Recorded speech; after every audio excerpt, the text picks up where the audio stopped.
can't stop the 80s. That's basically what it comes down to. Can't Is that stop, correct? won't stop. Can't stop it. It's going to continue. It's going to happen. That's it. Dedication. We don't stop. It doesn't stop. You know, the 80s started in 1980, right? And it kept rolling until end of 89. It didn't say, hold on a second, we can't stream tonight because Chris has got the vid. You know? I don't know what that means, but I was going to say the 80s didn't stop, according to us. I mean, we're... No. We're still in there. We're nestled comfortably in the 80s. That's the way it is. Anyway, good stuff for you tonight. Chris, what are we doing? Oh, well, it's a little bit of a different night. We do have something special. It's 80s. Nope. It's Interview with an 80s Kid. Oh, my where gosh. I'm interviewing that guy, okay? It's going to be a little short interview. Normally we do like a big long one, but we're doing a little short one here for that. And then, Kenny, I think we're just going to play some games. I think so. I think that's a good idea. We're probably just going to game it up most of the night so you don't have to see whatever this is. And yeah, whatever's happening. It's fine. A lot of setup for no payoff whatsoever. Well, okay. I mean, I wouldn't say no payoff, but... Oh, no payoff. All right. Let's, All right, cool. We're good? Let's do it. Let's start our first segment thing. We got it.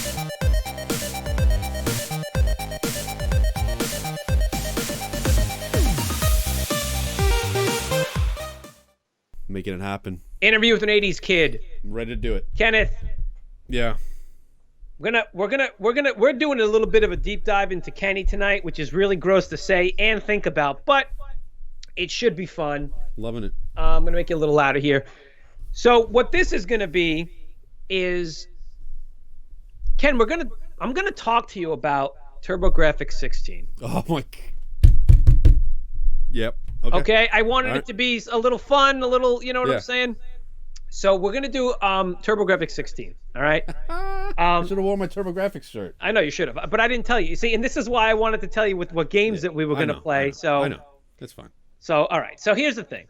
I'm going to ask you some questions. You guys can chime in. And you know what? Ask if you have questions for Ken. Ask. Why not? That's it. This is kind of open-ended, Kenny. This isn't going to be an in-depth type of thing. But let's start off like this. Yeah. Why don't you give us a very brief rundown of your gaming life when you were a kid before we get into specifics? My gaming life, like even before the TurboGrafx existed? Sure, yeah. Gaming life. All right. Got an Atari 2600. The whole family got one together. Mm-hmm. Played a lot of Combat, Maze Craze, Pac-Man, E.T., Superman. Super Duper Man. Superman. Then, gaming was always still around. It never really disappeared or anything like that. 7800 came out. So did the NES. I had a lot of friends that bought an NES. A lot of kids at school bought an NES. I got a 7800 because it was a good sell because backwards compatibility, right? It's not a big deal. Yeah, but these say days. what? Yeah, right. But it was a big deal back then because that's what sold like my mom on getting it for me. You know what I mean? Right, because you had the games from 2600. Yeah, I had. It'll play all those old games that we have on the other system that broke. We still have the games. We can play them. So I got that. Played a lot of Food Fight, Robotron, Karateka, whatever it was. He sure was. But wait, but also right. Back in the day, that's how it sold it. That's how it sold it. But wait, man. Kenny, tell them the other thing that why you didn't get a Nintendo. Right? Wasn't it a Nintendo because you got the 7800 because you're like, because it's gonna look just as good as Nintendo. Was it Nintendo? Well, I figured, I mean, it was 8-bit. It was right, supposedly. Really wasn't, was it? I just remember getting the Atari, and I would play the Atari Xevious. I played that a lot too. And I remember going over to my friend's house who had an NES and playing Super Mario Brothers and going, my stuff is just as good. Pole Position 2, just as good as Rad Racer.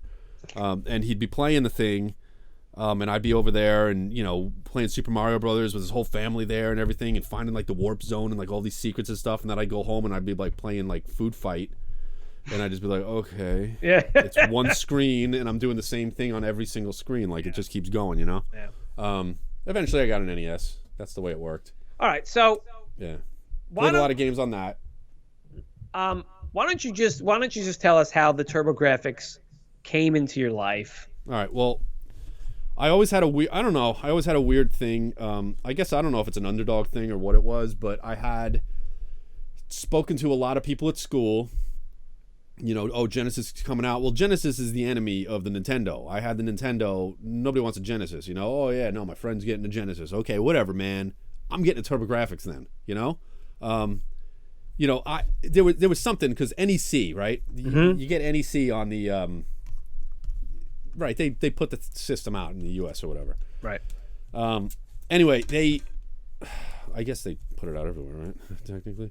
Because it was a Hudson system, right? Hudson Yes. made it. Anyway, so NEC, and my friend, I was saying, you know, what's NEC? And he's like, oh, that's Nintendo Entertainment Corporation. And I was like, this is the new Nintendo? And he's like, yeah. And I'm like, I don't believe you.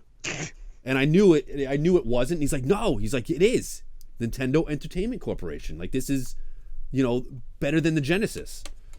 I honestly didn't believe him, but I wanted it anyway.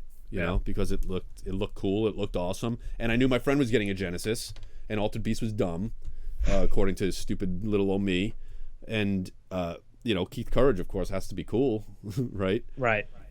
By default. So anyway, yeah, I got that, and you know, I got the system, and I got it with Legendary Axe. It was like a mail-in thing for a game. Actually, I wanted to try to get Splatterhouse. I didn't get Splatterhouse.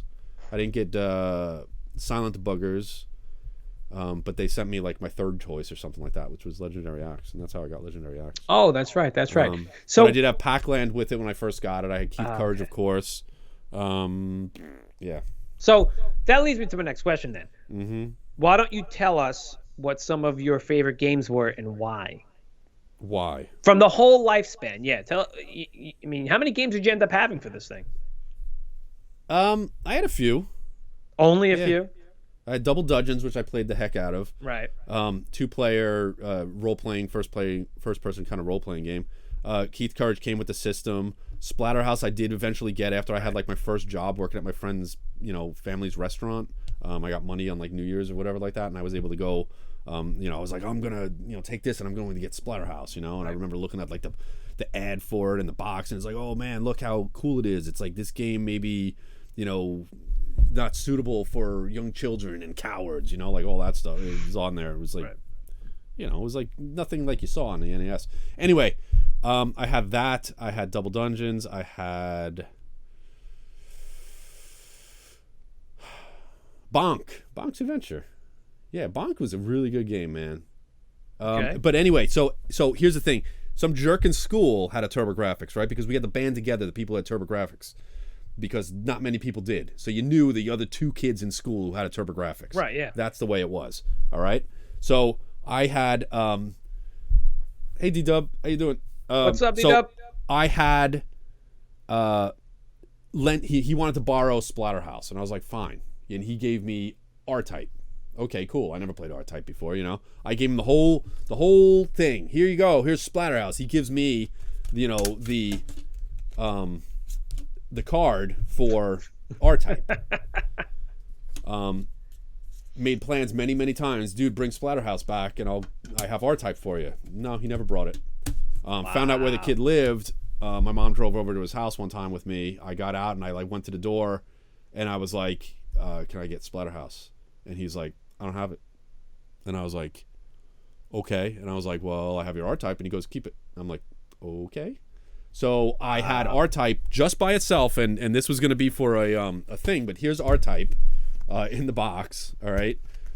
So I never had the box for R-Type. I never had the game for R-Type. I never had any of this stuff. But I did have the card, which there it is, right? So I had the card, and that was my, you know, like if you don't know what the TurboGrafx 16 looks like, where you slide the chip in, there's no dust cover on it, kind of like a 2600, right? Like dust would get in that thing and you're putting game cartridges in it. It's like disgusting, you know, like dust all over. So anyway, this was my like dust sleeve for the TurboGrafx because I'd slide it in and leave it there, so no dust would get into like the contacts or whatever. I don't know. So I always had R-Type without the case and everything like that.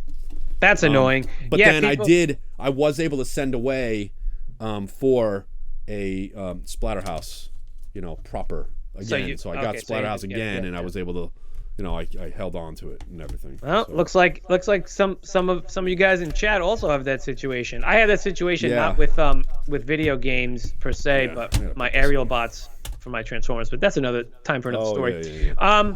All right, Italian. Yeah, that's it. Had to do that. Had to find out where he was. I went to his house. He's like, "What the heck?" Yeah. Well, yeah, you gotta Jerk. come on, man. It's like Anyway, stuff back. yeah. You don't take my Splatterhouse. Any other games? Any other games that you like really that you enjoyed? That I enjoyed on the system? Yeah. Actually, because it seems like you didn't play a lot, bro. That's what I had a friend, the same friend who told me the Nintendo Entertainment Corporation. Forgot he won a TurboGrafx 16. He did something like, I don't know, radio station or sent to a magazine, something like that, like filled out a contest, and he won one with a bunch of games and stuff like that. Yeah. So the TurboGrafx had a CD attachment, right? It was the first one that had the CD attachment. Mm-hmm. Okay, and somebody borrowed one from somebody, and he gave it to me afterwards. So he's like, "Hey, this is so and so's. I asked him if it was cool if I gave it to you to borrow." And he said, "Yeah, because nobody else has TurboGrafx. Like, that's the way it was." Right, yeah. So, yes, I had the case. It came in like a big hard case, and he gave it to me, and it had like, I think Valis 2, Exile. There might have been another one. I think there was a PC Engine game in there too, I want to say, but I don't know if I'm guessing it would play, right? Because they seem very, they just seem very Japanese, the games or whatever like that. Well, but anyway, I played them and I was like, dude, like, first of all, there was like voice, the music was fantastic. It was a CD. I was like, this is the coolest thing in the world, and I only played it for like a weekend or something, and I brought it back to school, gave it back to the kid and everything. I was like, dude, that was awesome. So yeah, Valis 2, I think it was, in Exile. And it came from the desert, which was like a full motion video kind of thing. Now you said that was on the CD? Those were CD games, yeah. Because it was like cool because, dude, they came in CD cases. Yeah. The games. And they actually had CD, Yeah. And at first we thought it would like, you talk about it with kids in school and everything, and you're like 13, 14 years old. And, it's like, oh yeah, TurboGrafx CD games. Yeah, it's just the music. You have to actually have the actual game, and then you put the music disc in. People didn't know what they were talking about, No, yeah, no. It's like, I don't think that's true. No, it seems like there was a lot of hearsay around the TurboGrafx. PS3 games. Man, what? That's recent. PS3 games? That doesn't seem like that long ago. Yeah. You sold them. That's why you don't give up. away your games. My next question was actually going to be about add-ons and peripherals. Did you have any? Okay, for that it's so stupid, man. Name the ones you had. There was a bunch. Yeah, there was the Turbo Tap, there was the booster, the Turbo Booster. Yep. The CD, there was the CD. Yeah, there was the CD. Did the Turbo Booster let you save the games? I don't remember if it did. I think it did. I think it might. There's a thing where you can actually like save the games like to this Turbo Booster, and it also had, instead of just RF out, it had the the RCA out as well for better like sound, picture, and all that. I never had that. I just had the dust cover that went on the back that actually broke at one point, so it never clicked on, but it just sat there, whatever. Yeah, it was dust cover. But I did use the port for the CD attachment at one time. Yeah, you never knew what was real, what was fake. You're right, Slippy. It was kind of weird. Yeah, it was. I mean, it was just a fun system because there was so much unknown with it. Because nobody else had one. And I remember going to like Electronics Boutique, and my friend is like looking for Genesis games, and there's a whole wall. And I'm like looking at TurboGrafx, and I'm like, where are the TurboGrafx? And some other guy's there, and he's like, oh, it's this section. I'm like, oh man, that's it. And he's like, yeah. He's like, I should have gotten a Genesis. And I was like, yeah. And because you'd go there, and it was like the same games every time we went to the mall. You only go to the mall every 2 weeks, 3 weeks, something like that. Yeah. And you end up in there, and it's like, dude, like Genesis games, you're seeing like new games coming out. Here's E-SWAT, here's G-Lock, here's Sonic eventually and everything. And I'm sitting there and I'm looking at Cybercore and Double Dungeons, which I had that, already had and played, China Warrior, which nobody wanted, and every single time there was never anything new, never. Yeah. So well, so Electronics Boutique. Do you? So I mean, kind of gonna wind down with these questions. Do you have any other stories? I mean, you told us a bunch. Do you have any other stories about TurboGrafx? Yeah, because it seems like you got plenty of stories. It wasn't much content, but you have plenty of stories. There was a thing. I don't remember where I found out. I want to say it was a magazine or something. Anyway, there's a power switch on the TurboGrafx. Okay. Right. Yeah. You could put the power switch, but the games also, here I go, like doing this again. They flex a little bit, right? Yeah. So you could put the game in, and there was a little locking mechanism, kind of like the Game Boy, where it would kind of like lock the game in, so you couldn't like pull it out, but you could lift it up and pull it out over the thing when the system was on, and that was a way to get like stage select and all kinds of cool stuff in video games. And it's appended. Dude, we used to sit there all the time, because I had another friend who had a TurboGrafx actually, and the funny thing is, I had 2-player games. All right, I had Double Dungeons. I want to say I had something else, but he only had 1-player games. Everything he had was 1-player, but he had the Turbo Tap and he had an extra controller.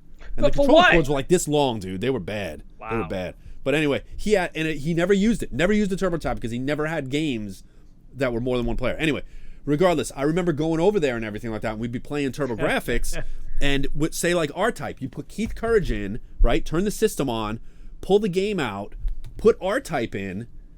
I don't remember what you What's did. up, Fluffy?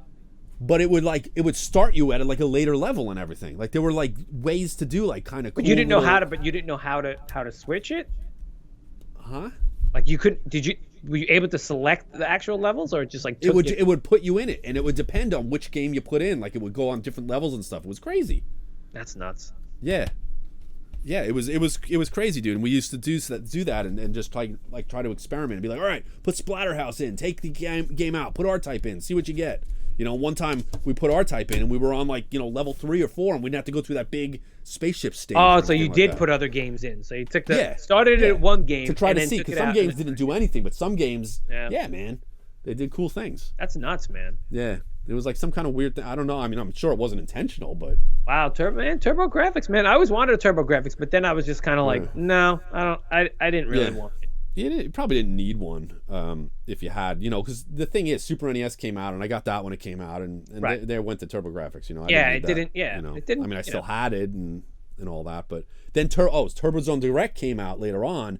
The TurboGrafx died around probably the mid 90s, maybe late 90s. 93. It came out in 89.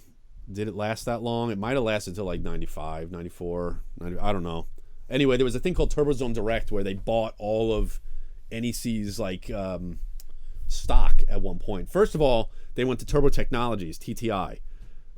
That's when NEC got out of the mix, I believe it was. Either that they got out of the mix, or they merged kind of with Hudson to make Turbo Technology, some weird thing like that. Mm-hmm. So anyway, then it was called the Turbo Duo. That's right. You could buy it. It came with the CD and the chip all in one.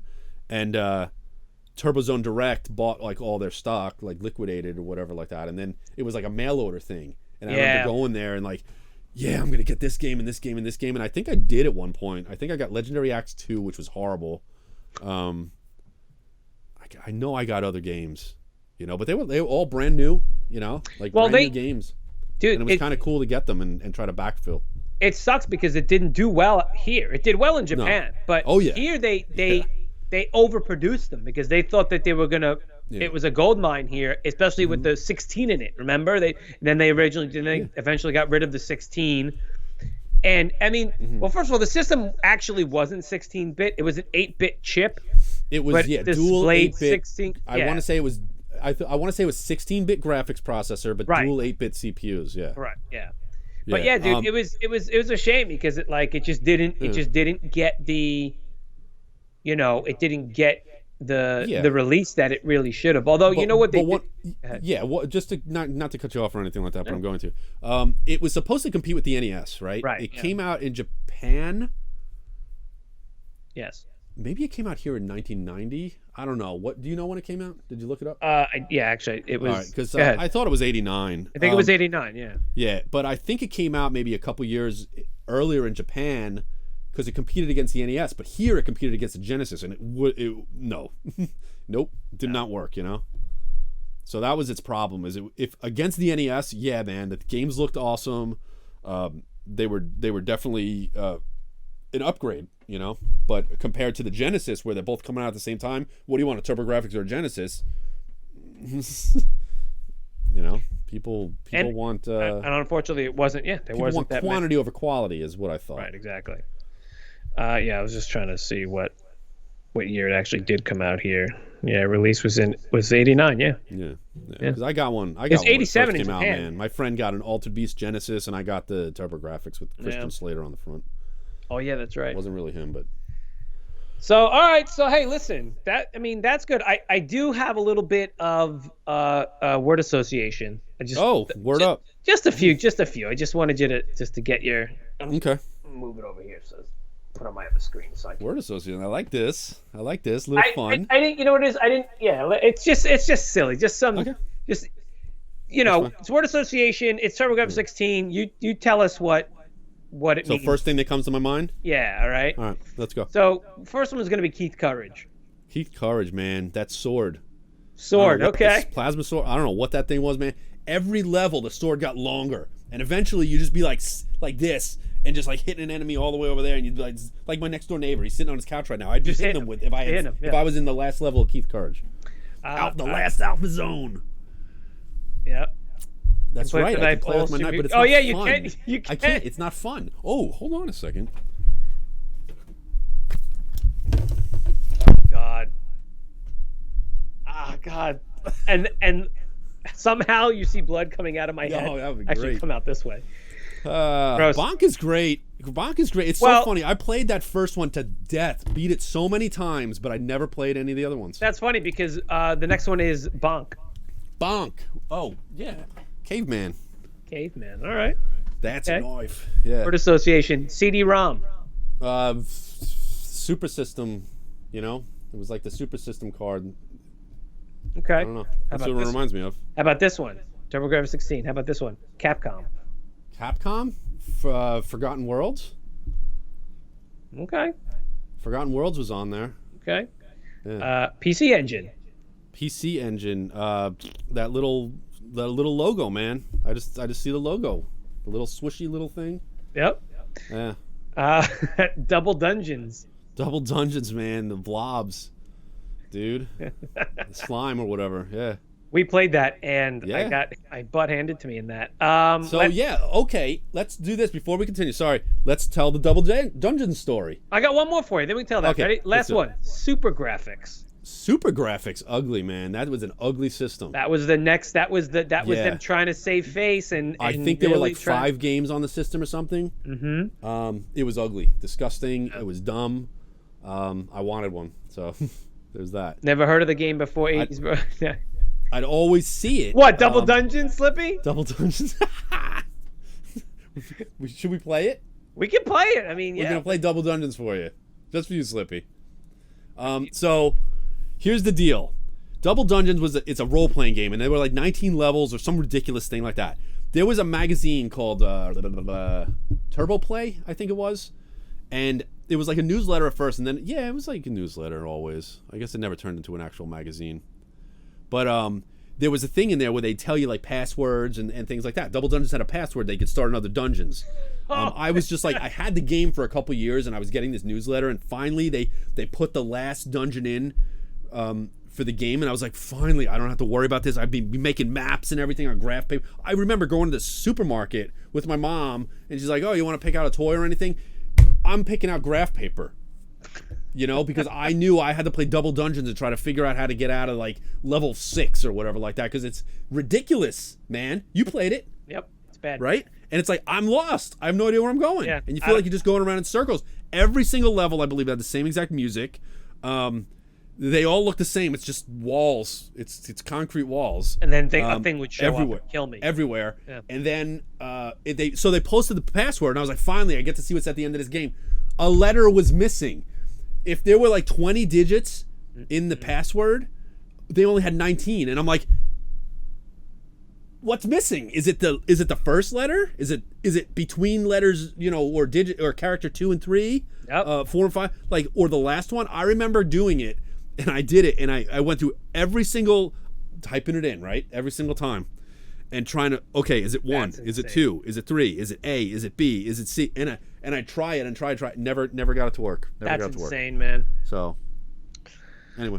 All right, man. Well, TurboGrafx, freaking loving it. That's loving TurboGrafx. We got a little There you deep go. dive into your TurboGrafx life. Loving Not it. bad. Look how nice this looks. Come on, man. That's cool. Look at that. Keith Courage and R-Type. Like, when you had these things, man, in your entertainment center, in with your, like, Soul Asylum. And your friends had no idea what Pink they Floyd were. CDs. It was cool. Yeah, man. They thought they were CDs. It was cool. All right, that's TurboGrafx. So...